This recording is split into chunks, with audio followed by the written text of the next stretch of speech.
Today, we're going to look at 3 places you can't go and people who went there anyway. But before we get into those stories, if you're a fan of the strange, dark, and mysterious delivered in story format, then you've come to the right place because that's all we do and we upload once a week. So if that's of interest to you, please sneak into the Like Button's house and replace all of their family photos of pictures of you wearing their clothes in the same poses.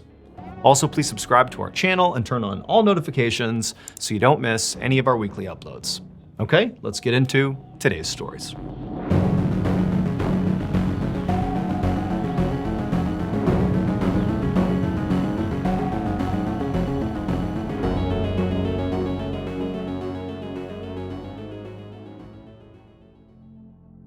At 6:30 p.m. on May 14, 1955, a 24-year-old man named Donald Giroux stood next to his friend, 28-year-old Murray Anderson, on the shore of a natural spring in the state of Georgia. The spring was called Radium Springs because literally there was radium in the water. Radium is a naturally occurring, highly radioactive metallic element, but there were such low levels of it in the water that it wasn't really a hazard. However, the radium did have an effect on the water. It made it practically neon blue, and so it was totally mesmerizing. I mean, you look at this thing and you know there's something different about this spring. Also, this spring was incredibly deep. So Donald and Murray were both members of the US Navy, and so naturally they spent a lot of time, in and around water, because that's what the Navy does. They work in and around water. But ironically, it was actually when Donald and Murray were not working that they spent the most amount of time in the water, because in their off time, they were recreational scuba divers. Except back in 1955, recreational scuba diving was totally not safe. And that was because, underwater diving certainly existed at the time. I mean, institutions like the Navy, they were prolific divers. But civilians did not really dive on their own. And so as a result, if you wanted to recreationally scuba dive, well, you didn't really have access to good equipment or even proper equipment. I mean, there just wasn't anything available to you. And so for people like Donald and Murray who did want to go explore the underwater abyss on their own, they had to literally make their own diving equipment, like their own oxygen tanks and their own flashlights and goggles. I mean, all of it. I mean, it was amateur. It was homemade equipment. And so that's what made it really dangerous. On top of when you're underwater diving, as I've done myself, a lot of things can go wrong. And so that's also dangerous. And so the whole thing, it's asking for problems. But for Donald and Murray, it was actually the danger associated with recreational diving that made it so appealing. They liked the idea that other people were scared to go underwater, with their DIY equipment.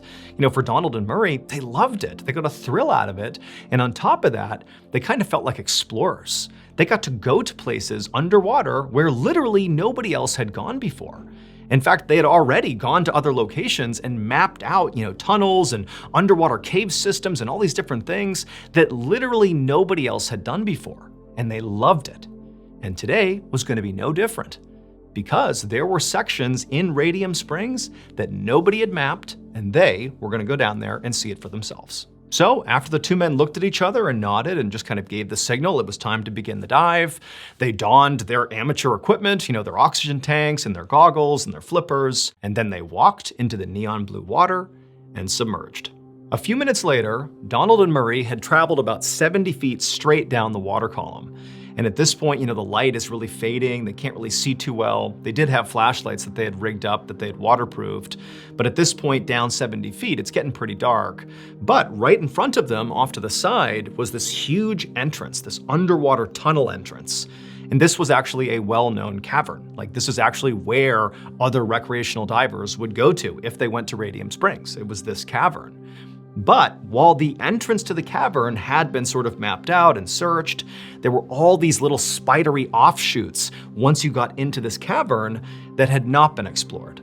And so what Donald and Murray were going to do is go into the cavern and then basically start, splintering off and seeing what else was in there and mapping it out. Now, as much as Donald and Murray did like the sort of risks associated with this activity, they weren't completely reckless. They had attached a dive line when they had gone into the spring. that they attached to the surface and they fed down with them. It's a 200-foot line, and they carried it with them. The lead diver would basically unspool as they went. The two divers would be right next to each other, and they'd be holding on to this line. And so when they would go into this cavern, if for some reason they got turned around, or if they got totally confused, whatever it was, they could always just follow their line back out of the cavern, back up to the surface. This was not like rocket science. This is something that divers today still do. So using a dive line, very common practice, and Donald and Murray were doing just that. And so they went into this cavern, they got their dive line spooling out, and everything is totally fine.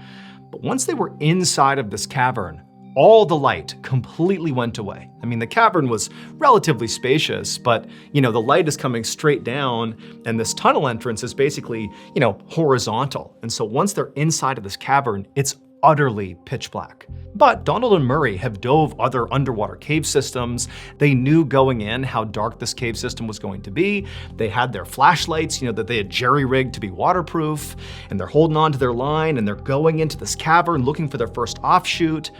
But as they're going into this cavern, there's all this silt, all this mud that's kind of caked to the walls and the floor that began getting kicked up from their flippers and bumping into it.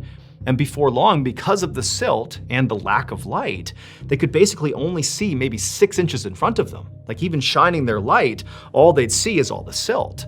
And so very quickly, the visibility basically fell to 0.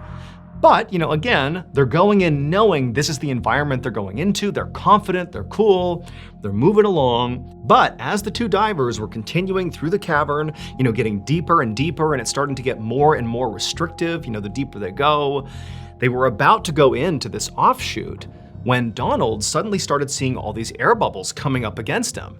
And now he can't quite see where they're coming from, but there's only one place that an air bubble could be emerging from, and that's from his oxygen tank. And so clearly there's some sort of issue. He can't see because it's so dark. He also has homemade equipment, and so the risk of catastrophic failure is pretty high with his equipment. And so he begins trying to figure out where this leak is coming from, checking his equipment, trying to make it stop, but he can't. He can't really communicate to Walter, who's got the spool of dive line, who's continuing straight forward into this offshoot. He can't quite tell him what's going on. They can't actually speak to each other. Again, it's pitch black, there's silt, it's sort of, claustrophobic and stressful. And so ultimately, Donald grabs Murray and just tries to shake him and sort of signal, hey, I got an issue here, but he had no way of knowing if Murray actually understood. But Donald, he knew he just had to get out of there. He had to go back to the surface and fix his issue before it got way worse. And so, even though he knew he was kind of leaving his buddy here, he's thinking, okay, Murray's got the dive line, he's experienced, I just grabbed him, everything's gonna be okay. And Donald turned around, kicked up more silt, and held onto that dive line, but now followed it back out of the cavern and back up to the surface. And when he got to the surface, he took a big breath, he was saved, he checked his equipment and realized, wherever the issue was, and he was actually able to fix the issue. And so before long, after only being on the surface for a couple of minutes, he had put his equipment back on, he was back in the water, and following the dive line back down towards the cavern. As Donald began his descent down towards that cavern, 70 feet down, the whole time he's holding onto the dive line, making sure he doesn't lose that. But really what he's focused on is checking his equipment, because as he's going down, he's got basic visibility here. It's not going to be like in the cavern where you can't see anything. And so as he's going down, he's checking his equipment and just making sure that there isn't a leak. And by the time he got all the way down 70 feet and the dive line turned and went into that cavern, Donald was feeling pretty good that his equipment was good, it was not malfunctioning, and it was safe to go back into the cavern with Murray. And so that's what he does. He's got his flashlight in one hand, he's got the dive line in the other, and he's now looking straight into this dark opening of this cavern, and in Donald goes, the whole time holding on to that dive line. And pretty much immediately, once inside the cavern, the flashlight became useless because again, the silt's still kicked up, there's no current running through this cavern, so the silt is not going anywhere. But either way, Donald knew what he was doing. He was going straight in there to connect with Murray and continue this dive and see what else is in here and, map it out for other divers. And so into the cavern he goes. He's holding the dive line in one hand. He's got his flashlight and he's going deeper and deeper into this cavern. And the whole time he's expecting at any moment he's just gonna bump into Murray. But he just keeps going and going deeper and deeper into the system. The walls are getting tighter and tighter around him. And eventually he reaches the very end of the dive line, 200 feet at this point, deep into this cavern. And there's no Murray. Murray's gone. Now Donald, he's looking around. Remember, it's total darkness. All he's got is this flashlight, which basically just illuminates the silt that's been kicked up all around him. But where he is at this exact moment, the silt wasn't too bad. It was just like this abyss all around him. It's totally black. There's nothing around him. And in a sudden panic, Donald thinks, oh my goodness, I'm so far into this cavern, I haven't found Murray, like something's happened to him. He's run out of air or he's gotten lost. Like, how could he have let go of the dive line? What's going on here? And so Donald immediately just starts going down to the bottom of the cave and searching the ground, thinking that, maybe Murray got to this point and passed out and sunk to the bottom, but he gets to the bottom of the cave, there's nothing there. He starts feeling the tunnels, there's nothing. And at this point, he's kicked up even more silt, and so he really can't see anything. And he's thinking, it took me a while to get in here, and I'm running low on oxygen right now. Like, I need to get help immediately, because Murray, he's gonna run out of time really quickly here. And so Donald, he turns around and holding onto this dive line, he pulls himself out of the cavern. He goes back to the surface. Some part of him was hoping that when he got up there that he would just magically see Murray waiting for him, but nope, he's all alone. There's nobody here. And at that point, Donald took off his gear and he contacted authorities. Not long after that, 2 commercial divers, along with an entire US Navy dive team, arrived at Radium Springs and began looking for Murray. And they searched and they searched and they couldn't find him until 8 a.m. the next morning, 12 hours after Donald had surfaced. It would turn out when Donald had that malfunction that caused him to leave the cavern and leave Murray behind and go to the surface and fix himself and then go back down again. Well, in that space of time that he was away from Murray, Murray continued to spool out the dive line, maybe not necessarily knowing that Donald had left him at this point, and Murray got all the way to the end of the dive line, 200 feet, and at that point, in this uncharted tunnel he was in, somehow or another, Murray became disconnected from the dive line. Maybe he let go of it, maybe he bumped into something, we don't know, but either way, he let go of the dive line, basically right at the end of the dive line. And when Donald came back down and got to the end of that dive line and discovered Murray wasn't there, well, what he didn't know is that Murray actually was just a couple of feet away. He was basically right above him, because that's where Murray was ultimately found. He had drowned literally feet away from the dive line, but Donald, he couldn't see him, and in a total panic state, in an effort to find Murray, Donald began fumbling around, going down and rubbing up against the bottom and the walls, kicking up all this silt. And you gotta figure at this exact moment, Murray, who's very much alive at this point, almost certainly, is right above him, and now his visibility, which was already terrible, he's probably scared to death because he's looking for this dive line, and now the silt is just getting kicked up all around him. He probably knows Donald's nearby. He's swimming around looking for Donald. Donald's looking for Murray. They swim right past each other. It's absolute madness. But then eventually Donald just vanishes because he's going to find help. And Murray is left all by himself in total darkness, disoriented, terrified, has no idea where the dive line is. Silt is making it impossible to know what direction he's even going. And so in Murray's final moments, he just scrambled around trying to find his way out again until he eventually drowned, again, just feet away from his dive line, the very thing that would have brought him to safety.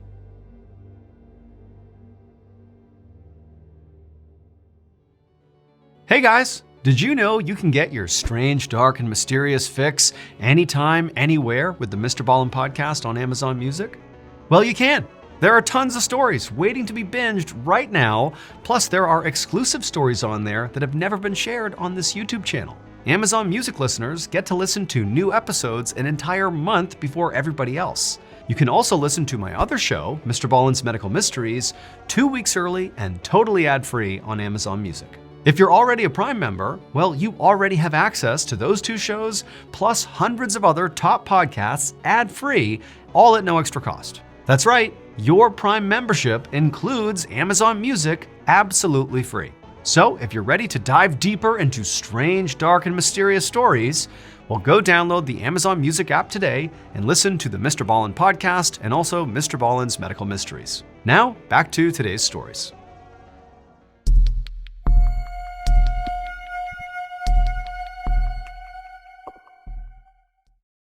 On May 28, 2022, a photographer named April Vertucci, along with two of her friends, snuck towards this abandoned funeral home in Flint, Michigan. The funeral home was a big brick building right off a main road in the center of the city, and April and her two friends knew there were lots of people that were kind of looking in this direction, and it was illegal to go into this property, and so very carefully they snuck their way towards the back door of the building, and they saw the door was, completely attached to its hinges. It was in good shape, appeared to be locked, but they thought, what the heck? They walked up to the door, took a look around, April reached down, tried the handle, and it pulled right open. And as soon as this happened, April was psyched. Because not only was she a photographer, but she was also an urban explorer, which meant she would sneak into places like this, abandoned buildings and other man-made sites, just to have a look around. One, because it was fun and exciting, but also because she got to use her photography, taking cool pictures of places like this funeral home. And so April's friends were also into urban exploring, and as soon as this door came open, it was like, oh my goodness, I can't believe we're gonna get to explore this legendary site.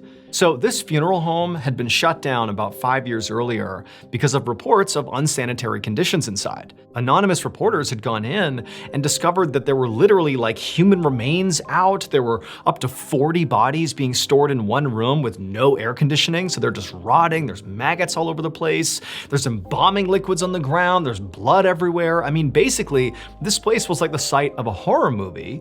And so the state comes in, they shut this place down, and the owner, after being shut down, just abandons the building, just leaves it exactly the way they had left it. I mean, the bodies were removed by the state, but all the equipment for the funeral home was just left behind. Everything was sealed up, and that was that. And the place was deemed off limits.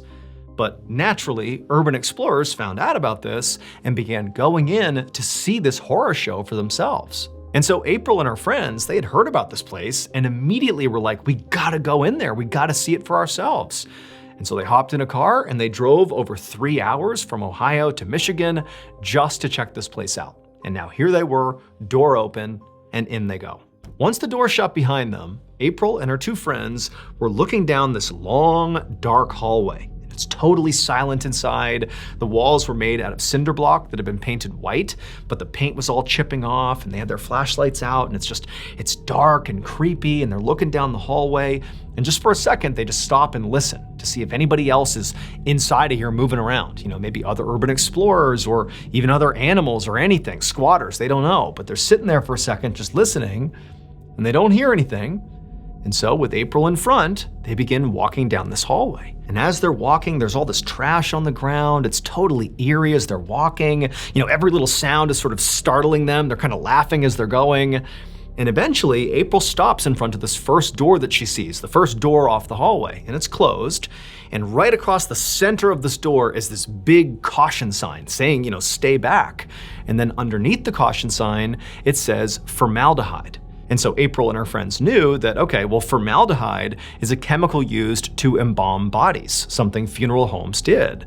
And so they know that behind this door very likely was the embalming room, where funeral homes would literally pump dead bodies full of formaldehyde and prep the bodies, to be presented at the wake, before they're actually laid to rest. It's like this is where actual dead bodies are manipulated. And so April and her friends are pretty excited. And so April's, she opens up the door and they look inside of this room and it's very eerie. It's pretty much vacant, but in the center of this room, it's all dark. They have their flashlights, right? In the center of the room is this metal table, this standalone metal table. It's like a gurney, and it's where the dead body would be placed as they're being embalmed. And then on the walls all around are all these shelves with various tools and, vials of various milky liquids. There's a saw, there's scissors, there's scalpels. On the ground, there's, fabric that appears to have some sort of bodily fluids on it. I mean, this really looks like the scene of a horror movie. But for April and her friends, it's like, this is a gold mine. I mean, this is what we came here for. And so April and her friends, for the next little bit, they just began walking all around the embalming room. April taking photos, and her friends and April kind of moving things around, seeing what was in there. And then eventually, they left and they continued to search the building, and they found a chapel where there were caskets laying around. They also went into a garage and they found there was an old hearse just left inside the garage. I mean, the place really was as creepy as everybody said it was. And so it was sometime around discovering the garage that the girls had gone back to the main hallway, and they discovered this other door that they hadn't seen when they were searching over the first 30 minutes they had been in there. And this door led to this ominous stairwell that went down into what appeared to be the basement. And so at this point, the girls felt like they had sort of searched the entire main floor, and, the two friends, not April, they really wanted to go down these steps and explore the basement. They'd been here long enough that it seemed pretty clear that they were the only ones there. It had been totally quiet, and even though it was creepy, ultimately, they sort of felt safe at this point. And April did too, but she also was having a great time still taking pictures on the first floor. And so at this point, the group decided to split up.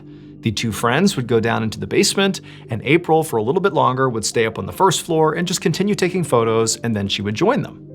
And so, no big deal, they split up, the girls go down to the basement, April's taking her photos, doing her thing, and just a couple of minutes later, April hears her friends in the basement, through the floors, yelling out something to the effect of, "Oh my gosh, is that real?" And then the other friend is like, "Yes, that is real, oh my gosh." And so April, she runs to that doorway, she goes down the stairs, and she finds her friends at the foot of the stairs. And they're looking out into the main space of the basement that April can't quite see yet. And so she goes right down to her friends, she's looking at them, they look horrified, they're looking out at something obviously terrible in the basement. And April turns from her friends to the basement, and what she sees makes no sense. There's just like this empty basement, with some stuff pushed up against the walls, but in the middle of the basement is what appears to be like this standalone metal jail cell. Like imagine metal rungs that you would imagine in a jail, but all the way around. It's about 8 feet tall, 10 feet wide, 4 feet deep. It's just this inexplicable standalone jail cell. At least that's the way April interpreted it, and so did her friends.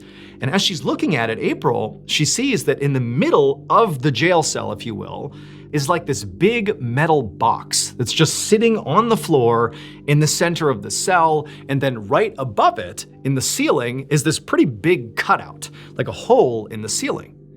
And so April sees this and takes in what she's seeing, and she can't really process it. She doesn't really understand what this is. And she's looking at her friends, and they're so horrified. They've been yelling out about something being real, like, what is that? Oh my gosh. And she's kind of looking back and forth, and then she sees it. She sees there's something else inside of this jail cell. And when she sees it, she recoils in horror, she grabs her friends, they sprint out of the funeral home, and they call the authorities. When authorities arrived, they went right down into the basement and they looked inside of that jail cell, and quickly they determined that April and her friends had not been alone inside of this building like they had thought. It would turn out 6 days earlier, a local man who had nothing to do with April and her friends, totally separate, had gone to this funeral home to have a look around. Except he wasn't an urban explorer. He was not going in here to have a good time or take photos. He was going inside to steal scrap metal and try to sell it for a profit. And so he made his way inside the funeral home, he looked around, he didn't really find much, but eventually went down into the basement. And when he got down there, he turned, he looked out at that space down there, and he saw this jail cell, this metal jail cell that just kind of sat in the middle of the basement. Except what he would have seen is just the bars that sort of surrounded the outside of the cell, the actual cell itself. The metal box in the middle that was on the floor that April saw and her friend saw, that was not there, and the hole in the ceiling would not have been there. He would have just seen basically a lot of metal in the middle of the basement. So he's thinking, I've hit the jackpot. This is exactly what I've come here for, to take this metal and go sell it. And so this man, he goes into the jail cell, into this cage, and he quickly realizes the actual metal struts that made up the cage, even if they were super valuable, they were thick and difficult to cut through, and so realistically, they were going to be really hard to extricate and get out of this place. But when the man is actually inside of this jail cell, this cage, he sees there's actually some other metal that he hadn't seen when he first came down that might be far easier to extract. Basically, right in the middle of this cell were additional metal rods that were running from the ceiling down to the ground. They were far thinner and easier to move around, and he's thinking, I could actually cut these and get these out of here and turn a profit on them, and then come back at a later date with, more people or more powerful tools to cut the metal that sort of was the cage, the stuff that he had originally seen. And so, feeling pretty optimistic, the guy put his stuff down, his phone, his wallet, his other things off to the side, in the cage. And then he got out his bolt cutters and he cut the very first one of these thinner cables right in the middle of the cell. And as soon as he cut one of them, there was this loud rumbling sound he would have heard right above him. And then this big metal box came crashing down and pinned him to the ground. It would turn out what this man had walked inside of was not a jail cell in the basement of the funeral home. It was actually the inner workings of something known as a casket lift. Basically, the funeral home has to raise caskets from the basement where potentially they're stored up to the main floor to be used. And, they're pretty cumbersome, big things that need to get moved around. And so effectively, they have an elevator that brings them up. And so that big metal box that came crashing down on this guy was the actual lift itself that actually carried up the caskets. And the cord that he cut were actually the cords that supported that lift. And so as soon as he cut one of them, he was cutting the support to effectively the elevator car that was right above him that then fell and crushed him. However, he didn't die from getting crushed. He just got trapped. And as soon as he realized he was trapped and being kind of crushed to death here, he reached for his phone, but he realized his phone was just barely outside of his reach. He couldn't get to his phone. And nobody knew he was here. This was an illegal activity. He didn't broadcast where he was going. And so he's stuck. He can't call anyone, and no one knows he's here. And so for 6 days, that lift gradually crushed this man to death. And then finally, when April and her friends showed up and they went down in the basement, they didn't just see, this destroyed casket lift. They saw this dead man's body, and he was literally outstretched, still reaching for his phone.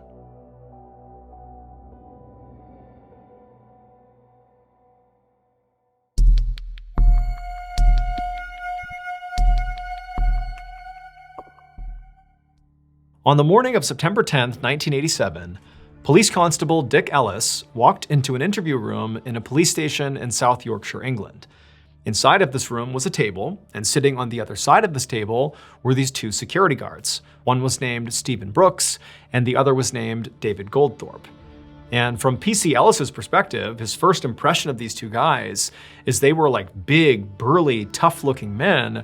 He could tell they were both visibly shaken, like something had really rattled both of these guys.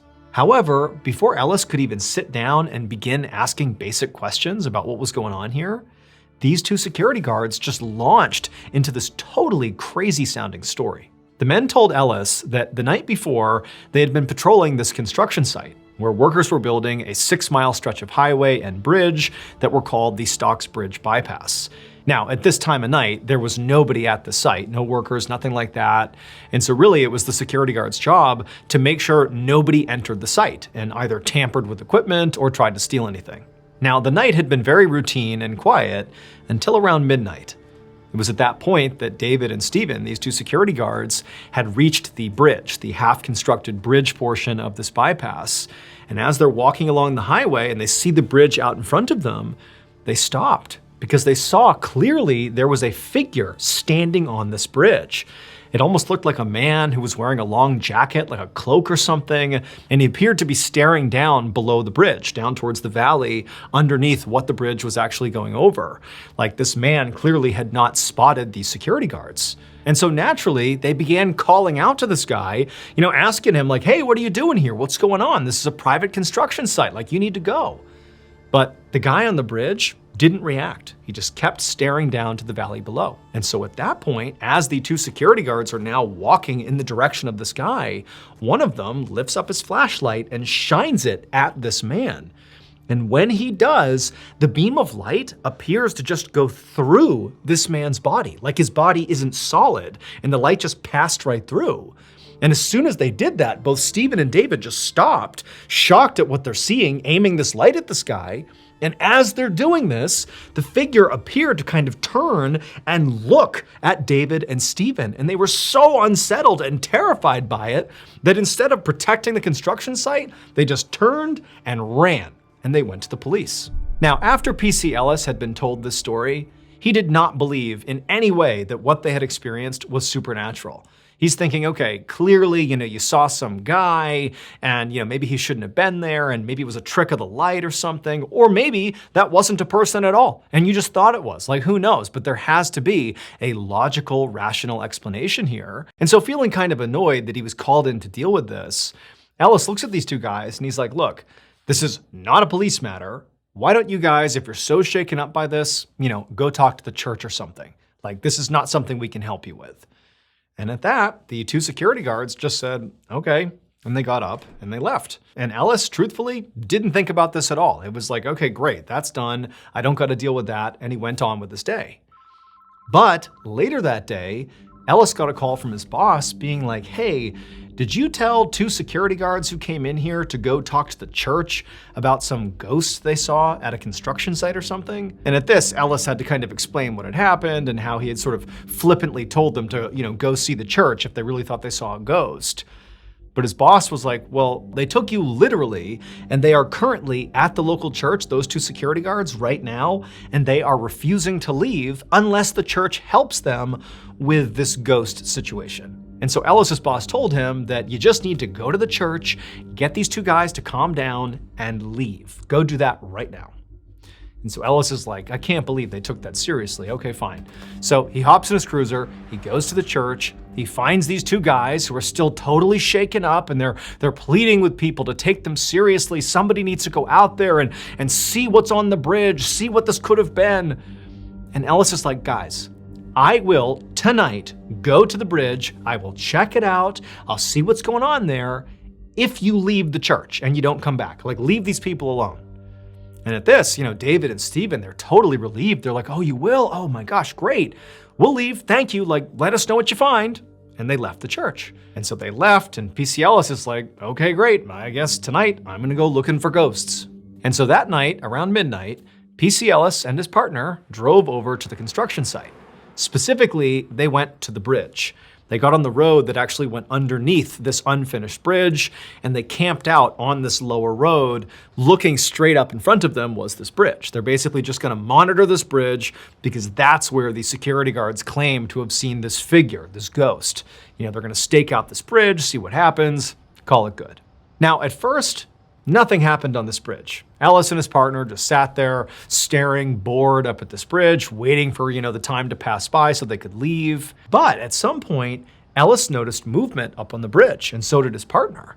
Now, they couldn't quite tell what it was, and they couldn't even see if it was still moving around anymore, but clearly something had moved on the bridge.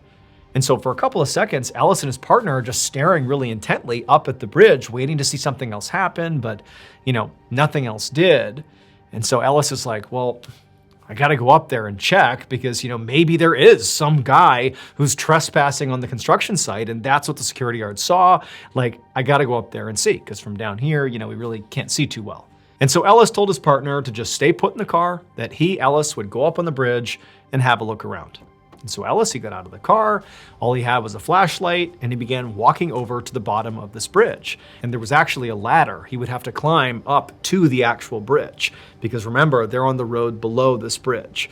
And so Ellis, he gets to the ladder, he begins climbing up the ladder, and as he's going up, he's kind of staring up, almost expecting somebody to poke their head over, but it's quiet, no one's looking over the edge. And eventually Ellis gets to the top and he climbs onto the bridge. And again, it's this unfinished bridge, there's no traffic up here.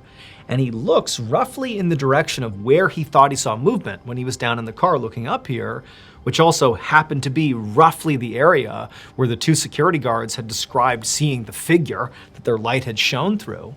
And sure enough, Ellis looks and he sees there's this cloaked figure standing a little ways off of the side of the bridge, apparently just looking down towards his police car. And Ellis, at first, he's kind of shocked. He can't believe that like there's some legitimacy to the story these guys had told, and he couldn't help but be kind of frightened for a second.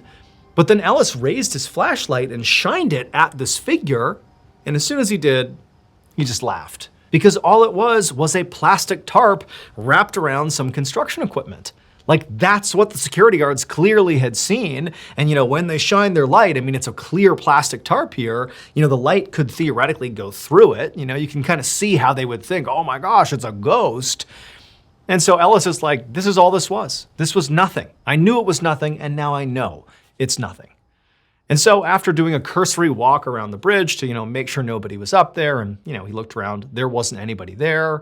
Ellis went back to the ladder, climbed back down, got in the car with his partner, and explained to him that this whole thing was a joke. And of course, there's no ghost, there's no criminals, there's nothing. This is no big deal. Now, Ellis and his partner could have, at this point, just left and gone home, but they had told their boss they'd come out here for at least an hour, and they'd only been here for maybe 30 minutes at this point. And so the two of them decided, you know what, just because we said we would, let's just stay here a little bit longer and make sure nobody goes on this bridge. We'll give it another, 30 minutes or so.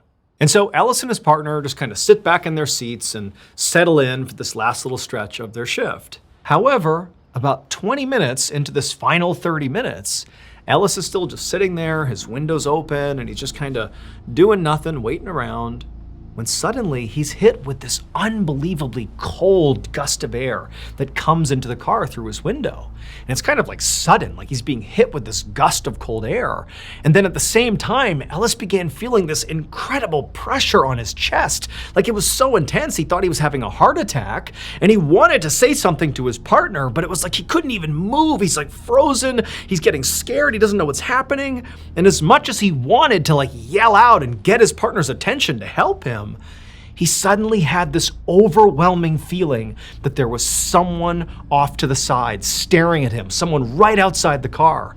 And even though he didn't want to look, he found himself slowly turning and looking out his open window, and right there, immediately outside the door, is this man standing practically pressed up against the window. His torso is inches away from Ellis's face, just standing there inexplicably. Like this guy snuck up on them. They didn't even hear him. And so Ellis, at this point, he breaks out of his sort of trance. He screams and gets his partner's attention, and then he pushes open his door and he jumps out to confront this person who snuck up on them.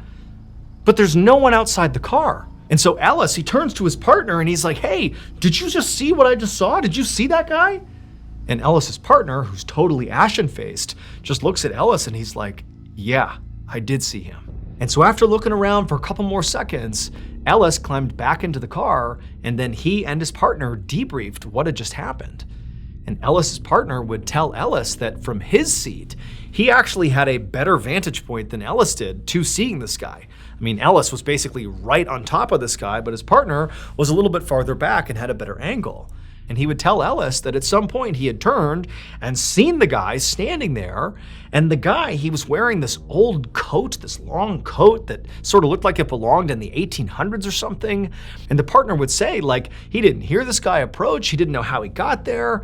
But at some point, he said the guy in the coat, the guy outside, crouched down just enough that he was looking in the car in the direction of Ellis's partner.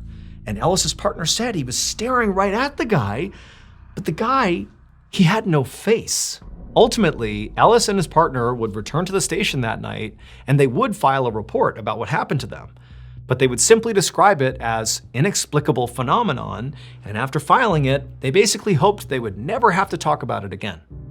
Except that wouldn't be possible, because shortly after filing that report, the construction was finished, and so the highway and the bridge were open to the public. And pretty much right away, people started dying on that bridge. Like a crazy high number of people just inexplicably would get in these fatal accidents on the bridge. And this bridge was not like especially hazardous. It was a beautiful brand new bridge. I mean, there really should not have been this many accidents. But it was not just that so many people were dying on this bridge inexplicably. No, also in tandem with all the fatal accidents were all the independently reported sightings of this dark figure standing on the bridge that had no face. So the leading theory amongst people who believe what's happening at this bridge is basically paranormal is that the construction of this bridge and the highway disturbed a gravesite, and that has led to all the tragedy and death that has followed. But they've never actually been able to prove if there really was a gravesite where this bridge or the highway was built. The two security guards, Stephen Brooks and David Goldthorpe, both quit their jobs. As for Ellis and his partner, they've never changed their stories, and they also have never found a reasonable explanation for what they saw.